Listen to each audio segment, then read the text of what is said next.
When I came this morning, I said, wherever God is doing something, the enemy is working hard to destroy it. This, the lesson this week is on rest. And I want to tell you that I didn't even think that today I'd be standing here, because in the very same area I was to teach on, I was so attacked in my rest. I felt restless. I felt frustrated. I felt tired. And I thought, Lord, I'm writing about rest right now, but I don't know that I can teach from a place of rest.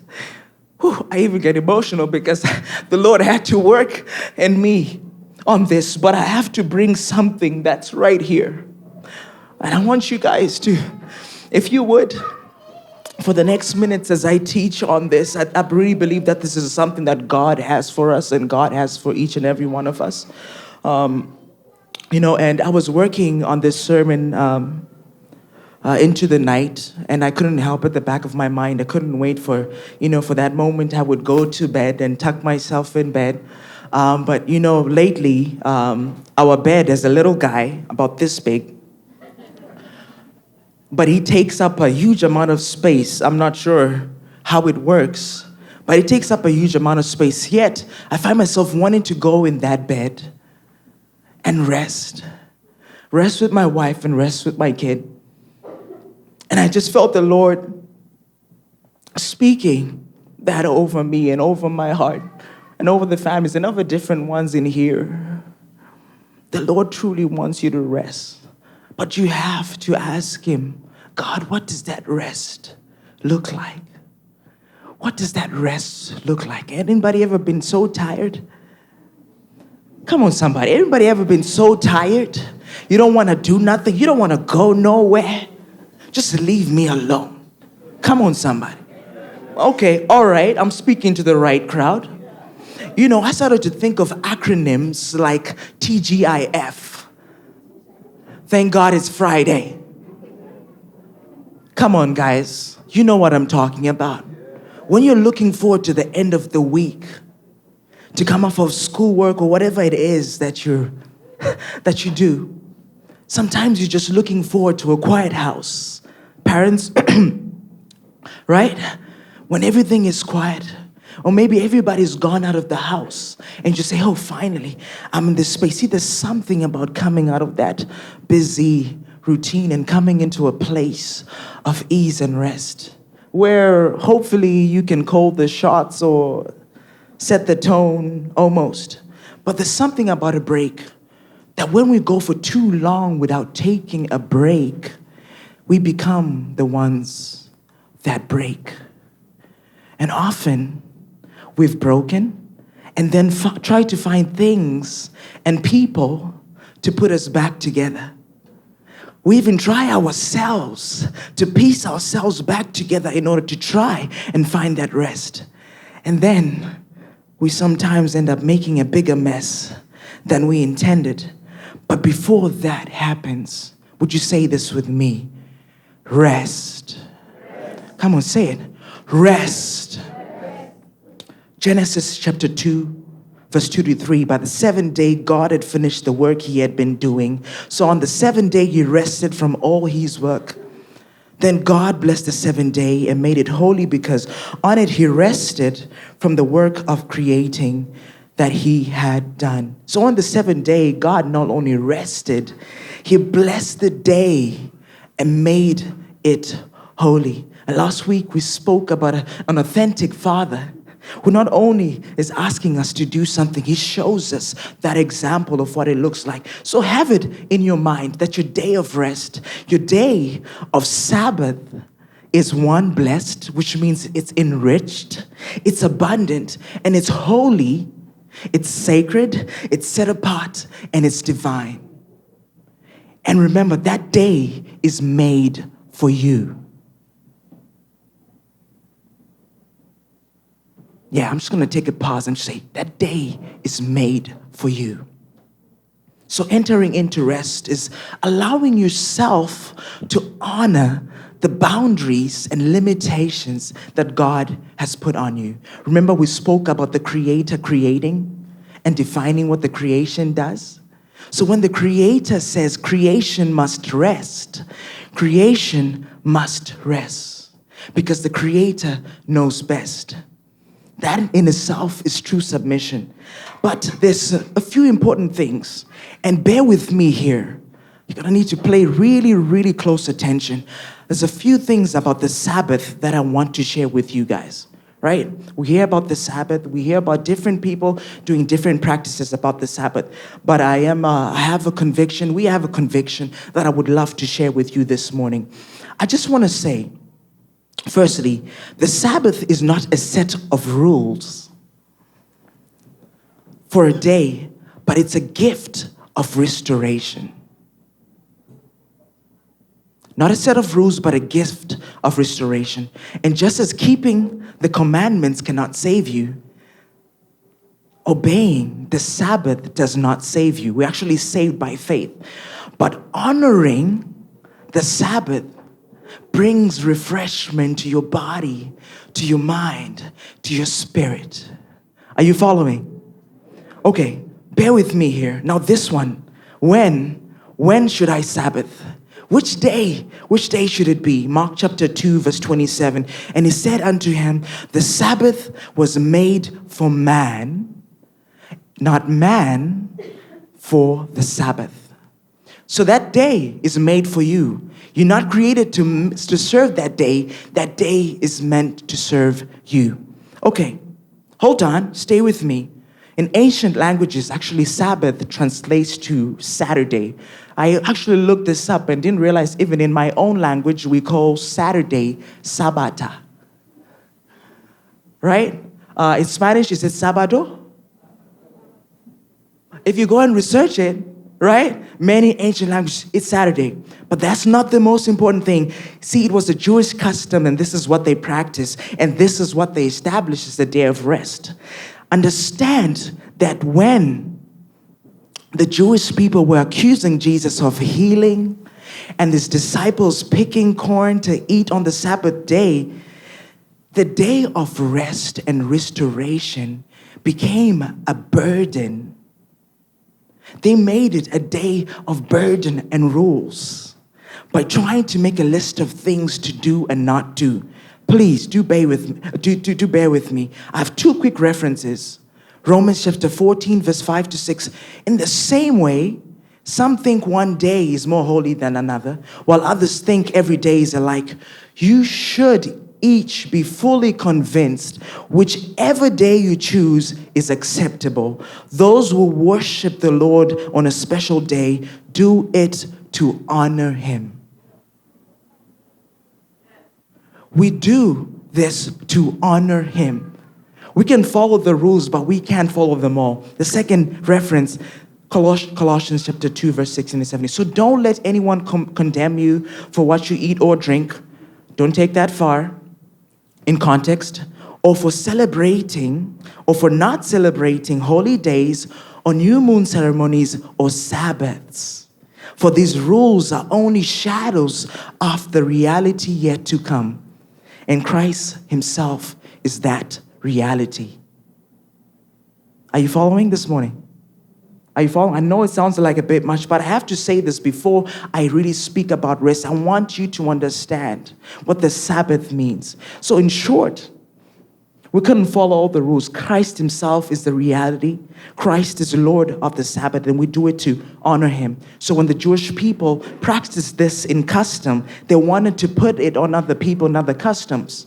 But Jesus came as the Lord of the Sabbath to free us from rules and walk us into relationship with him.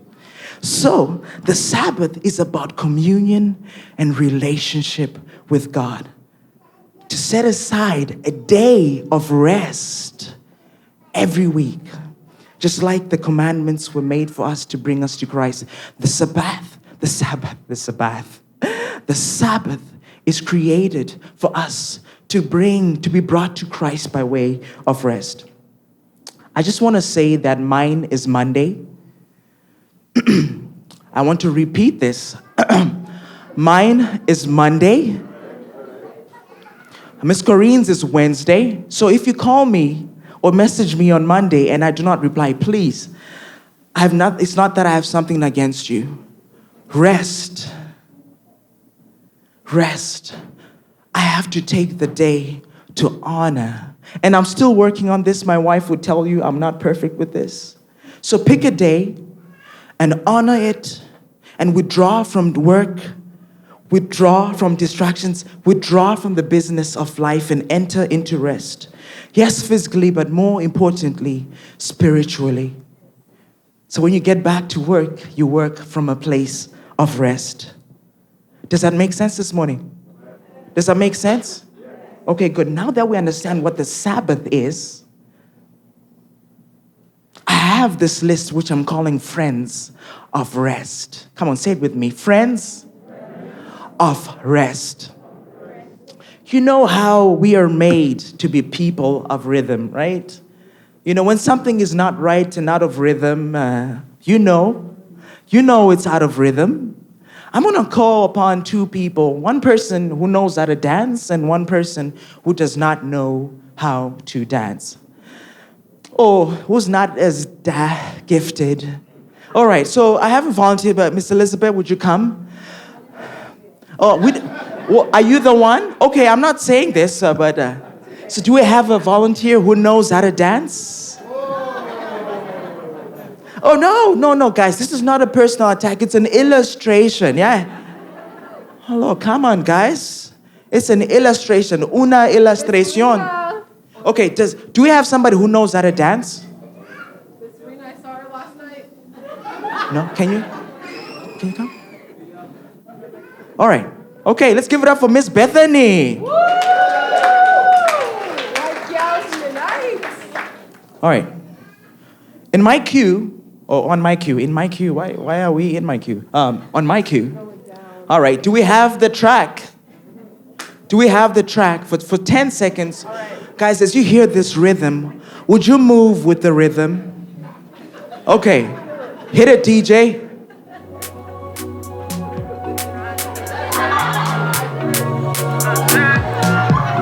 Just do what you're gonna do. But now I see. Oh yeah. Said I was bound, but now I'm free. Oh yeah. Said you took the chains off of my feet, and you showed me life so differently. You took the shackles away.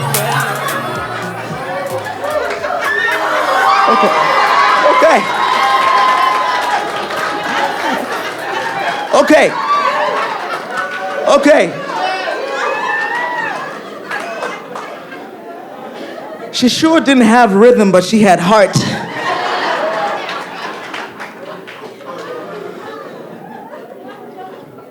Quite the important lesson. Thank you so much, ladies.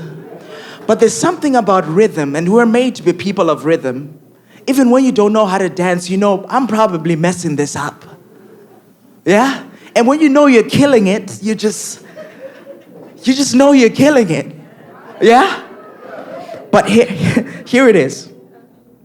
Rhythm allows us to be in tune and aware of what's going on within us.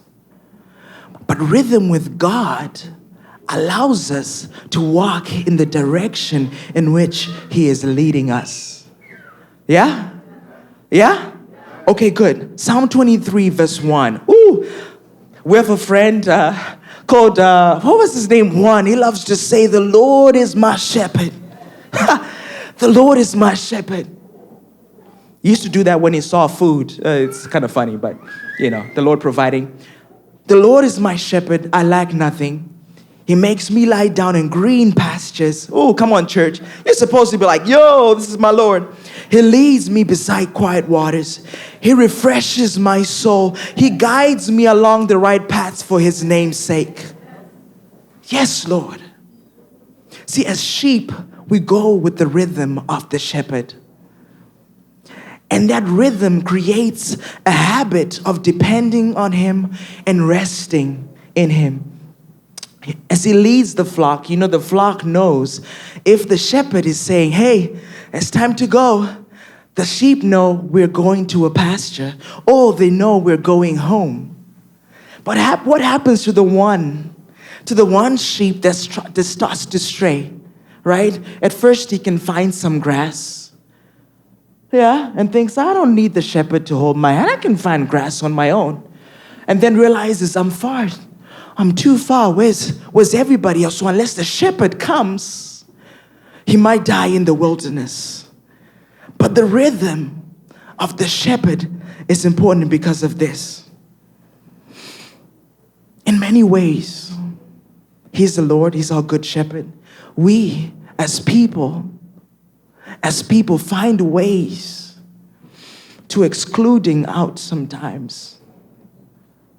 Even in our rest. Like, God, this is my time. God, this is my movie. You don't need to be none of this. Hang on. And it starts by small steps and small things. And then one day becomes many days, and many days become many weeks. And weeks turn into months, and months 2 years. But true rhythm in rest, in repetition, in habit, in discipline, is touching base with God. Drawing from the source. And when we allow ourselves to be brought to the pasture, we also have to allow ourselves to lay in the pasture. He makes me to lie down in green pastures. So I not only brought to the pasture to eat, lay down, relax in my presence. I got something good for you. See, rest becomes the attitude and the posture. And when we allow him to lead us in that rest, he brings us to the still water. And my soul drinks, and my soul is refreshed. And when we sing, bless the Lord, oh my soul. Oh, Jesus. You're singing from a place of rest, from only what God can give you. When you go to a massage therapist, how many massage therapists do we have here? Whoop, whoop, whoop. Raise your hands up, guys. Give them some business. Yeah, right there. Patricia in the back. Give them some business, give them a call. But they'll often tell you, just relax. It's hard to give a massage to anybody who stiffens their muscles. They need to lay there and allow themselves and let go. So when I'm out of rhythm with God, I'm out of sync with what matters the most.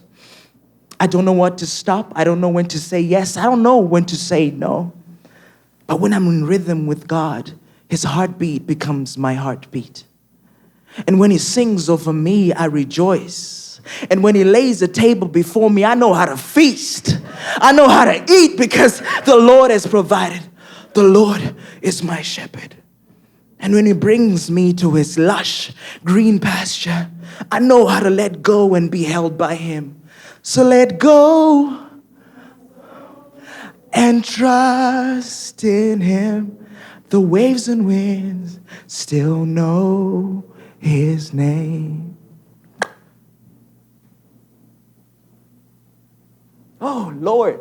Come on. Okay. Bring it back. Bring it back. So what you think you're doing for God?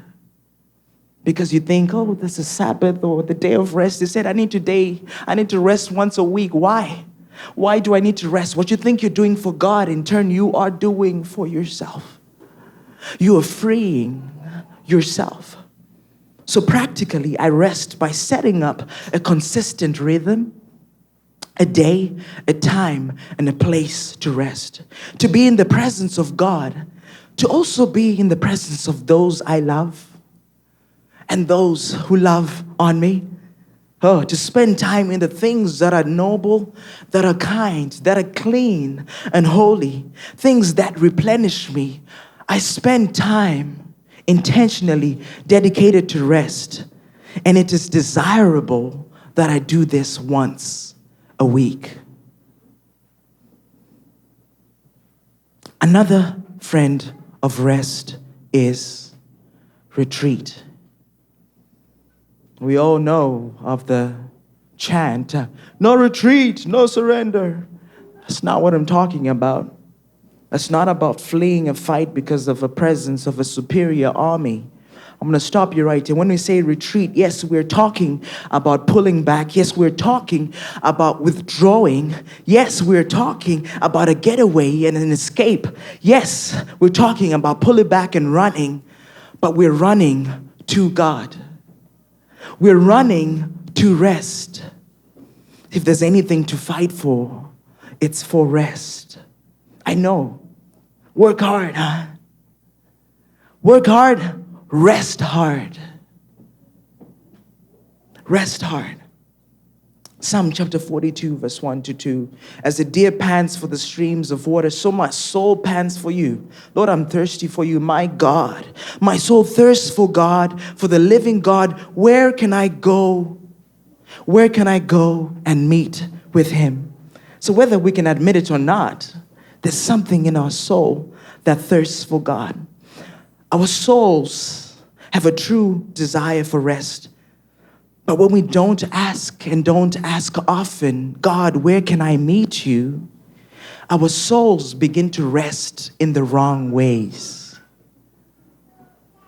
So when we don't ask and don't ask God often, God, how should I rest? Our souls begin to rest in the wrong ways. And you say, you know what? Rest is rest. I go where I like. I am with who I like. I do what I like. But I cannot tell you how much trouble we as a people have gotten into because we wanted to relax and run away from our trouble. It often starts in a very similar way of asking question, how can I alleviate my stress? Needless to say, the world offers much options, for lack of a better word. See, the world is trying to rest, believe it or not. We have spas, resorts, whatever. But the world has many bars. Ever wonder why the war on marijuana is so strong? The world is trying to rest. We get caught up and strung up with seemingly hype people who know how to live it up. This is why money is gambled away. This is why families break away, because we need a break from each other. Huh? But we break in the wrong ways. We retreat in the wrong way, in the wrong places, in the wrong time. It all happens to the best of us. We need a little space. Yeah, huh? Yeah. But hear this, when you're overwhelmed and when you're broken and when you're grieved in your spirit, ask God, where can I meet you? God, where can I meet you? This is far too much for me. Where can I meet you? More so, when you're cruising and content, still ask God, God, where can I meet you? And week in, week out, we know how to stay busy. But you know why we stay busy? We also don't know how to rest. It's a learned ability. You have to learn to rest. And rest is letting go and say, God, I trust you. This is the ultimate trust. To say, God, I will rest today. I will leave everything to you. And I will trust that in my rest, I can meet you and I can be refreshed. And people say, you know what, don't worry. I will rest when I die. Right? We die so quickly because we don't rest well. We die quickly because we don't rest well. So when I retreat, I follow my consistent rhythm. I pull away with the intention to rest. I also realize that I have a tendency to rest in the wrong ways. So I have to ask whether my retreat is noble. It's a funny thing to ask, whether my retreat is noble. Because my cause for rest may be motivated by the wrong thing. And running away from my problem, I may think, I need to run away from my problem right now, so I'm going to retreat. But running away from your problem is a race that you can never win. Yeah? Yeah? And usually when we try to forget our issues and try to avoid people, we run away and run into terrible ways of rest. But when you retreat with the intention to process and heal, this is not running away, this is retreating. I'm retreating with the intention to process and heal. We can experience a refreshment. Because guess what? My motivation for rest is righteous. And did you know that a motivation can impact you so much? Yeah. And this is why you and the people around you have to understand the value of retreat. There's some people who don't know how to let other people rest. I'm just going to leave it at that. But when communication is made about the intention to retreat, not by slamming a door and leaving the room, because that's retreat. I need space away from you right now, so I'm going to slam the door and leave the room. You will find no rest. You will find no rest until you come back into the room and say, I'm sorry. I'm having a hard time right now. I need a moment to heal. I guarantee you, if you say that, this fight could have been up here. You will watch that fight go down here. You will watch that fight go down here because you express your intention to retreat in a very healthy way. So I retreat by communicating my intention to retreat and finding a peaceful, healthy, secure place to process and pray. I retreat with a noble intention to fight for rest and not create division and not foster offenses. You don't go and find a corner so you can think how badly they have wronged me. You find that corner to pray. Y'all with me? You guys quiet? Am I making sense this morning? Yeah. So, when you retreat in a healthy way, instead of being filled up with all that distraction, God instead starts to pour in His living water. With His anger, with this disappointment, with this discontentment, living water washes it out. Not only washes it out, you begin to overflow refreshment. I retreat in order to meet God. God is your ultimate retreat. Come on, somebody say, God is my retreat. God is my retreat. Oh, so I have another friend of rest. And this guy is disconnection in order to recover. He's called refrain. Refrain. Say it with me, refrain. Refrain. Okay, I'm gonna sip this water. Guys, I'm just gonna put the LifeNet logo right here so you guys can see it. While I'm at it, we have t-shirts, if you want. We have these in white, black, and in sky blue. Or is it sky blue? Right, what color is that? I don't know. Some kind of blue, guys. Don't judge me too much. So, when I retreat, I also refrain and I abstain for the things that have me occupied and preoccupied.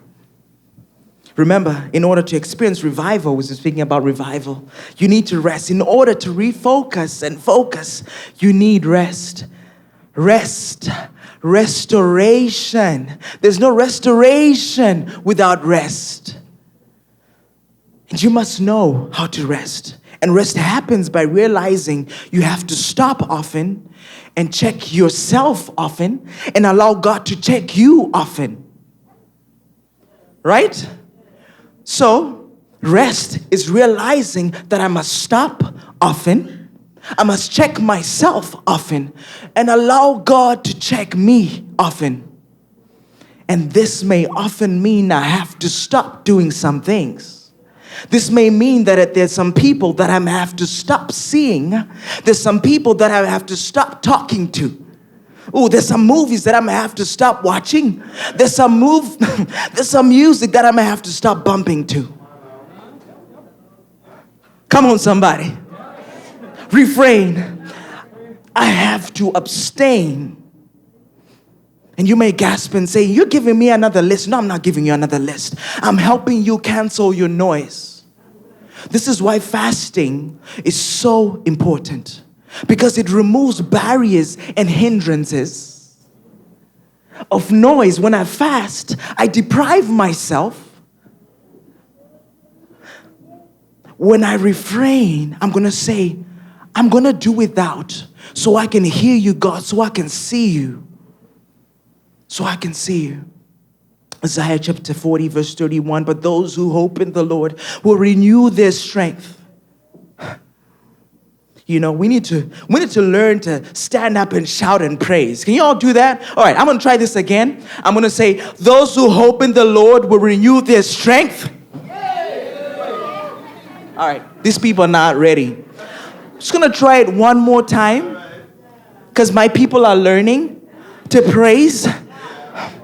But those who hope in the Lord will renew their strength. Jesus. Okay. They will soar on wings like eagles. Oh, come on, somebody. They will run and not grow weary. Woo. Come on, somebody. They will walk and not be faint. Listen, if you cannot feel it, you have to sing it until you believe it. Because there's a temptation. Have you ever noticed when you're walking and you're sad and you're disappointed? There's a temptation to bask in your sadness and just say, I'm sad right now. I'm so broken right now. I'm so angry right now. Have you ever noticed when you begin to say, I'm not going to be angry? Listen, I'm not feeling it right now, but I'm not going to be fearful. I'm going to stand and fight my ground. Right here, those who hope in the Lord will renew their strength. And you will see yourself renewing, being renewed in the Lord when you hope in Him. You guys may have heard of this story about sharpening your axe. And I will quote this story. And I'm going to sip some water as well so I can tell the story well.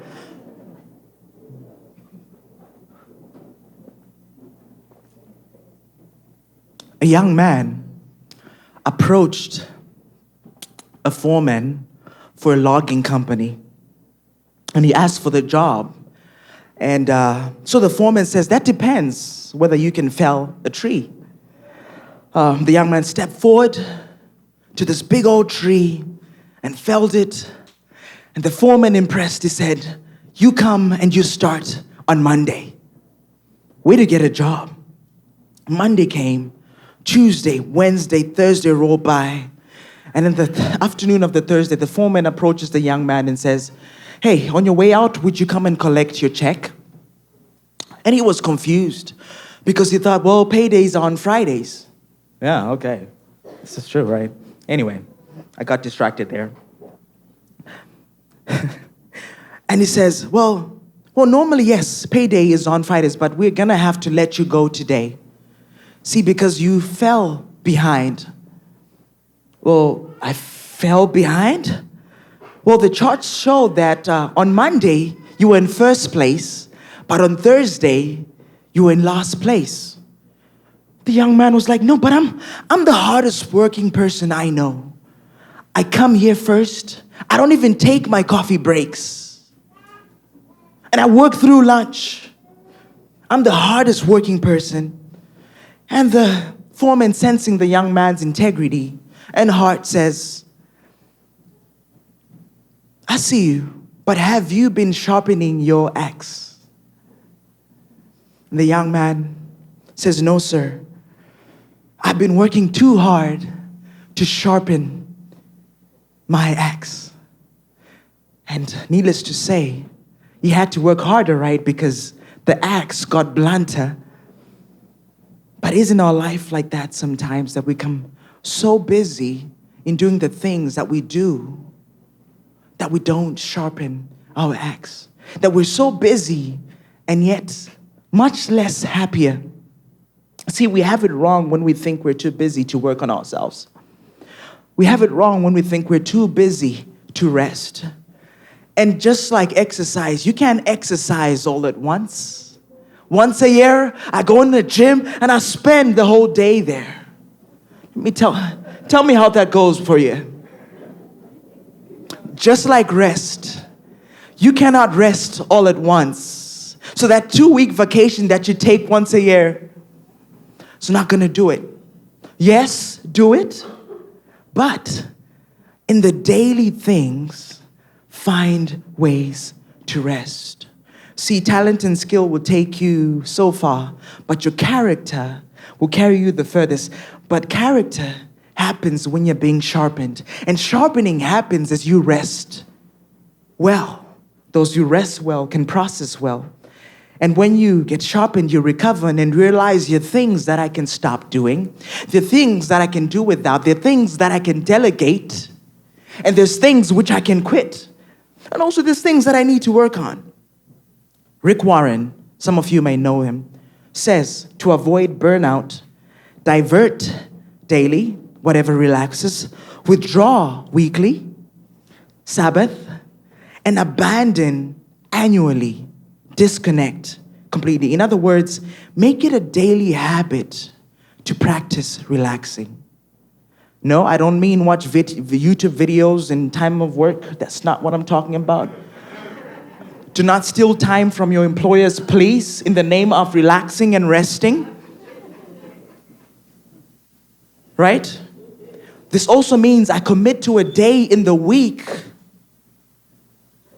when I withdraw from work and spend time in that rest. It also means annually, once a year, at least once a year, I disconnect entirely. Unplug. I have to warn you ahead of time that once this year, I plan to do so. So I will go for a little while and I will disconnect. Or else you will have a very tired and frustrated pastor. But also, as I'm speaking this, the Lord is teaching me. The Lord is teaching me to do all these things. And I cannot emphasize how important it is to surround yourselves with people that value your rest as much as you do. It's important that a family has the same value of rest, because you will allow each other to rest. And you might have to figure out what that looks like. Sometimes we're going to have to figure out how we're going to give mommy a break. Sometimes you're going to have to figure out how we're going to give daddy a break. Sometimes you're going to have to figure out how we're going to give the kids a little break. You're going to have to figure it out. See, but I'm not here to give you another list. But I'm here to pray with you and encourage you to seek God and ask Him to help you find a place where you may rest. And you may even be thinking, how can I do this? Maybe I'm a single parent. Maybe I don't have any help. Maybe I'm so busy, my shift requires that I'm working 7 days a week. I don't know that there are any foolproof suggestions. And maybe some people may say, wake up earlier to have your time. And that may work. Wake up an hour earlier. Sometimes they say, consider utilizing your community. Call somebody, assistant, say, hey, I just need an hour. Can I drop off my kids? The worst you can get is a no. But hand wash hand, right? So next time they need, you hold the kids so they can rest as well. You see how this works? What if it's a job? And you say, I don't know. I need the money. I need the money. My family needs the money. And I realize the struggle. But trust me, if you don't take that time off, I don't know that your family would have you long enough to enjoy you. Trust me. I I don't know. You don't want that. I don't think there's no job, no amount of money that's worth risking your health. That's worth risking your life. That's worth risking your rest. So consider this. And as I say this, I want this to be a prayer. Consider this. Consider praying that doors will open for you. That God will open doors for rest. It's a crazy idea, right? Because I don't know that we pray that can I get a break? Pray that God will open opportunities for rest. Pray that families value rest. And maybe it's time for a career change, you guys. And change is a scary thing. But if I have to leave my job and trust God for another one, that I can have my sanity back and ask God. I'm not saying go home and quit your job, guys. No. But ask God because He is the way maker. And in conclusion, what does this mean for our body? We've been talking about awareness. We've been talking about wellness. We've been talking about God, the authentic Father. And we've spoken about rest. How does this tie in? We need to be a family that values rest as much as we value hard work. We need to help each other find rest. Husbands, wives, help your spouses find rest. Teachers, students, help each other find rest. People in the body here, help each other find rest. And I gotta give it up for Miss A.W.A.R.E. She came this morning to turn on the ACs from 6 o'clock this morning. Thank you. I was able to rest. I was able to not drive here and turn on the ACs and go back to my house and get ready because you came. So thank you. We need to be a body that works together to value each other's rest. Is that good? Can we do that? Yes, I love my people and I love you guys. And I want you to live a life of abundance. And I want you to rest. Let us stand.